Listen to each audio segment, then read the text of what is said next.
Bom dia, meus amados irmãos, a graça e a paz do nosso bondoso Deus, o amor do nosso Senhor e Salvador Jesus Cristo possa superabundar em nossas vidas, nos fazendo crescer no conhecimento e na graça maravilhosa que nós tivemos acesso através do Santo Evangelho. Amados, vamos aqui hoje para o estudo da quinta-feira da nossa lição, estudando aqui o capítulo 17 de João, a oração sacerdotal de Cristo, né? A oração intercessória pelos discípulos, pelos servos que viriam depois dos apóstolos, né? Pois bem, no capítulo 17 aqui, dando continuidade ao estudo de ontem, quando Cristo disse bem claro, né, que o Pai havia lhe dado os discípulos, e aí ele tinha guardado lá os discípulos, e disse que tudo o que Cristo tinha, o que ele tinha, pertencia a Deus, porque o Pai havia lhe dado, e tudo que o Pai tinha, né, também pertencia a Cristo, porque, como herdeiro de tudo, o Pai não lhe negava nada. Isso é uma relação muito linda, né? E hoje, na pergunta 9, dando continuidade a esta fala de Cristo, a esta oração de Cristo, temos aqui a seguinte reflexão. Jesus estava neste mundo com os discípulos quando orava. Óbvio, né? Ele estava ali no Getsêmani, ao lado dos discípulos, quando estava fazendo essa oração aí, essa oração do capítulo 17. Então, o que ele quis dizer quando afirmou, eu não estou mais no mundo? O que ele quis dizer com isso? Olha o que diz o verso 11. Eu não estou mais no mundo, mas eles estão no mundo, e eu vou para ti. Pai Santo, guarda-os no teu nome, o qual me deste, para que eles sejam um, assim como nós somos um, né? Olha, meus amados, começando aqui pelo final do verso, Cristo está falando aqui de unidade espiritual, porque eu e você que está escutando essa mensagem aqui, jamais poderemos ser um no sentido de ser a mesma pessoa, ou um em qualquer outro sentido, a não ser o sentido espiritual. Se eu creio na mesma coisa e penso da mesma forma que você, então nós somos um em espírito. É exatamente isso que Cristo está dizendo aqui, né? Um em espírito, com os mesmos propósitos, a mesma crença, os mesmos objetivos, a mesma forma de pensar, de agir. Isso é ser um, né? Pois bem, no início do verso aqui, Cristo diz a frase que é justamente aqui o teor da nossa pergunta. Eu não estou mais no mundo. Mas como é que Cristo disse que não está mais no mundo, se ele estava aqui no mundo ainda, inclusive do lado dos discípulos, né? Estava ali no Getsêmani orando, um pouco mais separado dos discípulos, mas os discípulos estavam próximos ainda, ele estava pisando neste planeta, ele estava no jardim do Getsêmani, né? Estava no mundo. Como é que ele diz eu não estou mais no mundo? Veja que a linguagem aqui de Cristo, ela é sempre espiritual. Ele estava neste mundo, sim. Agora, o que ele está querendo dizer é que em espírito não. Porque a mente dele, o espírito dele, estava focado no céu. Né? Ele não pertencia mais ao mundo, no sentido de que também, além disso, né, também, nada nesse mundo o agradava. Nada neste mundo poderia atraí-lo para convencê-lo, para que a sua atenção, o seu amor, os prazeres do mundo, as tentações do mundo, as preocupações da vida, né? Os sabores, os costumes, tudo o que pode ludibriar a carne pecaminosa para que ela possa ceder à tentação e pecar, tudo isso não fazia mais sentido para Cristo nesse momento. Porque ele poderia estar aqui, o seu corpo físico, mas a sua mente desagradava de tudo que esse mundo havia se tornado. Ele não compactuava com nada que esse mundo fazia, porque tudo o que esse mundo fazia era para se opor a Deus. Por isso que a Bíblia vai dizer que esse mundo jaz no maligno. E Cristo, obviamente, jazia no espírito de santidade, de bondade, de justiça, de amor de Deus. Era completamente diferente do espírito, né, que predomina sobre as carnes, sobre a carne do homem neste mundo. Então esse aqui é o sentido principal que nós podemos enxergar quando Cristo diz: não estou mais no mundo. Mas ele diz assim, mas os meus discípulos ainda estão no mundo, né? E eu vou para ti. E aqui está a preocupação de Cristo, olha, eu vou deixar eles só fisicamente, mas eles vão estar fisicamente ainda no mundo, e o coração deles ainda vão ficar assim meio dividido entre o mundo e a fé, entre o mundo e a verdade. Né? Estaria até o momento em que Cristo os batizasse lá no Pentecostes com o Espírito Santo, selando definitivamente os corações deles para Deus. Então, até este momento, eles ficariam só. Então, 52 dias até lá era muito tempo, e a preocupação de Cristo era grande com os discípulos, no sentido de que o Pai os conservasse, cuidasse dele na ausência de Cristo, né? Cristo intercedendo ao Pai para que, obviamente, também, imediatamente após a sua ressurreição, ele não fosse definitivamente para o Pai e ficasse lá, não. Mas ele voltasse ainda e ficasse fisicamente aqui 40 dias com os seus discípulos. Seu discípulo olhando na face dele, tocando nele, escutando a sua voz, olhando, né? Então, tudo isso aqui, essa oração que Cristo está fazendo ao Pai, obviamente, e o Pai, né, muito sensível, porque não existe ninguém mais sensível à necessidade do homem e ao pedido de um filho do que Deus, não existe, né? Então, Deus é uma pessoa muito sensível à necessidade do homem para entender essas, né? Eu imagino, entre aspas aqui, a saudade de Deus, né? De estar lado a lado com seu filho, né? Imagino só, mas aí ele permite que o filho fique aqui ainda 40 dias com os apóstolos, né? Cuidando, guiando eles, né? Em tudo, né? Aí Cristo diz assim no resto do verso, Pai Santo, guarda-os no teu nome, guarda-os. Olha, veja, olha a preocupação de Cristo como é clara. A preocupação de Cristo é que os apóstolos não se percam. Cristo queria que os apóstolos fossem batizados igual ele foi lá no Jordão, fossem batizados com o mesmo Espírito, para que eles também, vivendo neste mundo, a cabeça já não era mais nesse mundo. Paulo vai dizer isso. Paulo vai dizer, já não vivo eu, é Cristo quem vive em mim.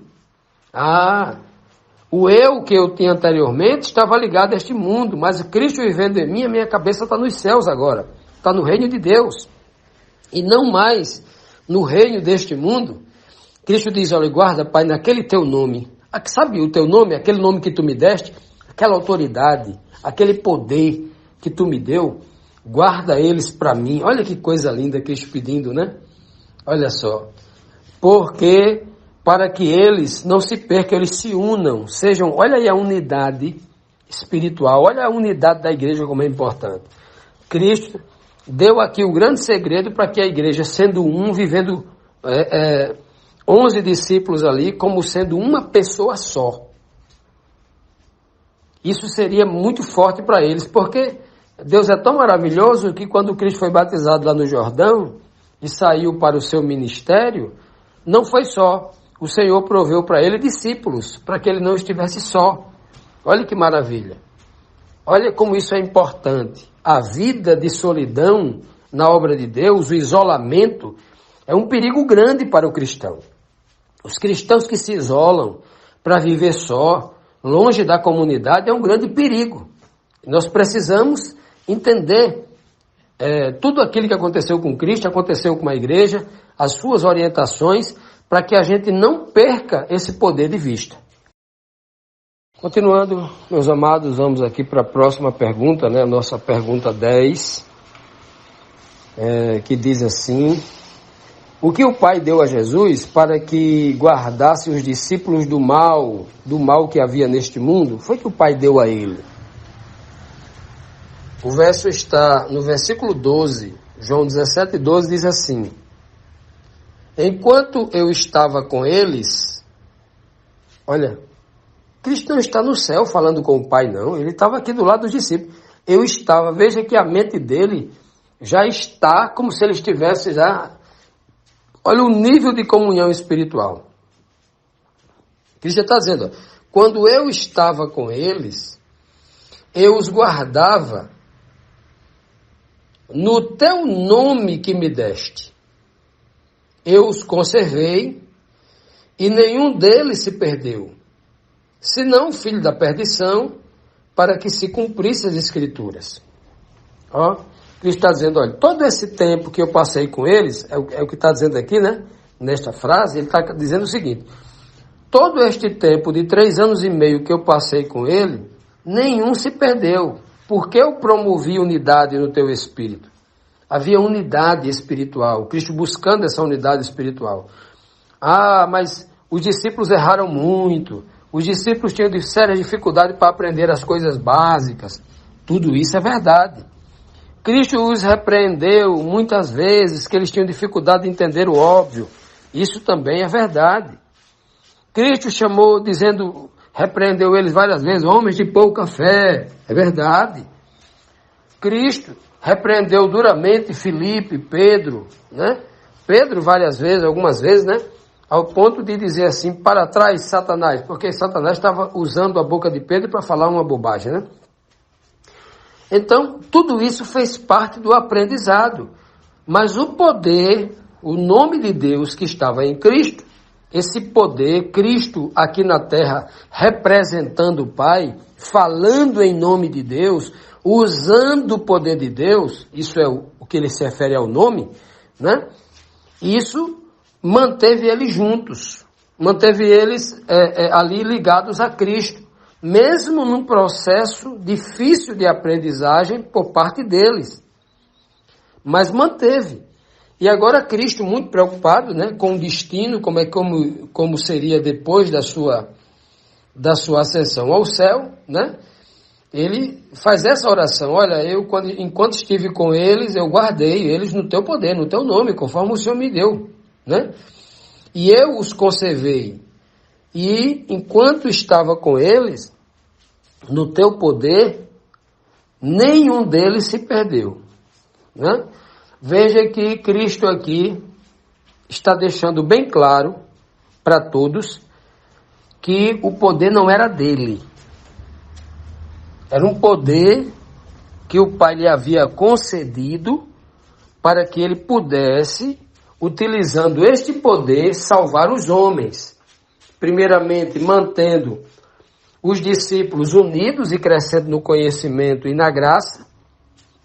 Logo depois, batizados, formados apóstolos, eles seriam os pilares da nova igreja, né? A igreja que vulga, entre aspas, né, pejorativamente, a liderança do Sinédrio chamou de cristãos, o seguidor de Jesus Cristo, né, os cristãos, né, a seita dos cristãos, o caminho do Nazareno, eram alguns nomes que eles falavam de forma pejorativa, que acabou ao longo dos séculos tornando em algo positivo, né, mas ganharam esse nome. Então, a base da igreja que Cristo estava ali fundando eram os 12 apóstolos.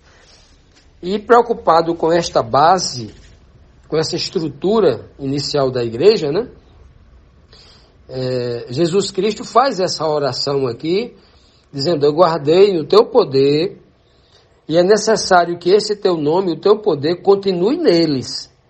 Né? É por isso que o Pai vai enviar ao coração deles o Espírito de Cristo, para que eles se mantenham do mesmo jeito que Cristo se manteve, firme, né? Firme, não deixando se ludibriar, enganar pelas as aparências, né? pelas tentações aparentes do mundo, que era algo muito difícil. E aí Cristo faz essa oração aqui, né? Dizendo bem claro, olha, enquanto eu estava com ele, usando o teu nome, no teu nome, ninguém se perdeu. Olha que isso não é um relatório, né? Isso é um depoimento de fé, um depoimento de alguém que serviu a Deus de forma perfeita, o nosso modelo, o nosso exemplo, né? Dizendo bem claro aqui. Ele diz bem claro, se não um só que se perdeu. O filho da perdição. O filho da perdição. Uma referência aqui a Judas Iscariotes, que, diferentemente do espírito que havia em Cristo, ele cedeu à tentação do mundo, deixando que essa voz do maligno falasse mais alto em seu coração, o seu orgulho, né? Porque ele queria ser o discípulo, o apóstolo mais inteligente, e provavelmente era o mais inteligente, né? Era o mais qualificado entre eles, segundo uma visão social, talvez uma visão acadêmica, né? Era o mais preparado, talvez de família mais nobre ali, Judas Iscariotes era alguém muito influente. Era tão influente que ele tinha acesso livre ali ao Sinédrio ali e fez a negociação da venda de Jesus Cristo. Ele vendeu o próprio amigo, né? Vendeu o seu mestre. Então, o filho da perdição, ligado ali muito próximo aos levitas, aos fariseus, aos doutores da lei, tinha conhecimento, tinha acesso livre, né? E aí ele comete esse erro gravíssimo, porque Cristo fala que ele é o filho da perdição. E isso aconteceu porque, para se cumprir as escrituras sagradas, mostrando que Deus não erra, Deus é onisciente, Deus sabia o futuro todinho, né? Embora, em hipótese alguma, Deus escolheu Judas para ser um diabo, não, né? O fato é que Deus sabia o futuro e ele descreveu do que ia acontecer. Outra coisa é Deus colocar o seu dedo e interferir. Escolher alguns para morrer, para a perdição, e escolher outros para a salvação, fazendo acepção de pessoas, destruindo o principal princípio da Bíblia em relação ao aspecto da justiça e do julgamento, né? Deus não faz acepção de pessoas, né? Embora tenha muita gente aí hoje pregando e vivendo essa mentira aí, tirando o livre-arbítrio que Deus deu ao homem, o homem tem um poder de escolha, e que Deus não interfere, né? Na escolha de ninguém, né? Deus só interfere no meu destino quando eu digo assim, Senhor, eu entrego a minha vida nas tuas mãos, faz dela o que tu quiser, desenha um plano para mim, conduz a minha vida. Quando eu peço, quando eu escolho, entrego na mão dele, é outra conversa, né? Mas veja que é uma escolha minha antes. Infelizmente tem muita gente hoje que não entende isso, né? A turma aí chamada de a graça barata, chegaram a dizer que o homem não tem o livre-arbítrio, estão dizendo aí que é tudo predestinado, que Deus já escolheu uns para morrer e outros para... Deus é quem desenhou o destino de cada um, né? Ele faz realmente acepção de pessoas, os mais bonitos ele salvou, os que ele não gosta ele escreveu um destino para perdição. Olha, é algo contra vários princípios bíblicos, isso é terrível, tenham muito cuidado com essa doutrina aí de uma religião popular, que o evangelicalismo, a igreja evangélica está trazendo com muita força, criando uma religião popular de facilidades. Toda religião popular de facilidades, ela não vem de Deus. Todo populismo que apresenta facilidades, cuidado, né? Foi o que o diabo apresentou para Adão e Eva lá no princípio. Facilidades. Você pode comer de todas as árvores do jardim. Olha, você vai ser como Deus. Né? Ele só apresentou facilidades. Deus, na sua honestidade, apresentou. Tem uma dificuldade aí, ó. Se você comer, você morre. Mas o diabo diz, não, certamente não morrereis, né? Então, a religião dá facilidade. Muito cuidado com isso. Que, infelizmente, muita gente sem discernimento espiritual tem caído nessa balela, até porque no seu coração cobiçoso, né, muita gente é cobiçosa, né, e ele está buscando não a verdade, está buscando uma religião de facilidades. Então, quando ele encontra uma suposta doutrina que lhe agrada, ele não está querendo fazer a vontade de Deus, está querendo algo que lhe agrade. E aí ele acaba atendendo o seu ego, né, exaltando o seu eu, priorizando o seu eu acima de Deus. Tem muito disso, muito cuidado. Mas Cristo aqui não. É completamente o contrário. Cristo está sendo humilde, se esvaziando, a todo custo, fazendo a vontade de Deus com a sua própria vida e intercedendo pelos discípulos para que ele não caia exatamente em doutrinas e enganos do mundo como esse.